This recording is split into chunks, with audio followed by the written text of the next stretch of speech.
你又加班？呢個鐘數明明可以唱 K、打機、劈酒或者溝女嘅，但你偏偏正經嘢唔做，竟然喺度加班。工作時間完成唔到任務就係你嘅問題咩？係本身個任務有問題啊嘛，係個戇鳩老闆安排有問題啊嘛。你一日食唔到2日嘅飯，憑乜嘢你一日做2日嘅嘢啊？老闆成日話今日呢單嘢你死都要食掂佢，佢個成日話有加班費，結果有冇啊？佢連車費都唔報銷啊！我頂你個肺！你知唔知點解聖誕節只得嗰1日啊？係因為連聖誕老人都唔想加班啊！佢哋咁偉大都唔想，何況係你？點解要俾資本剝奪你嘅睡眠啊？醒下啦，夠鐘瞓啦，走啊，走！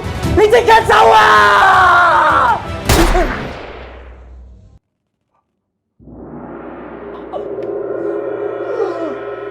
繼續工作，你還有家要養。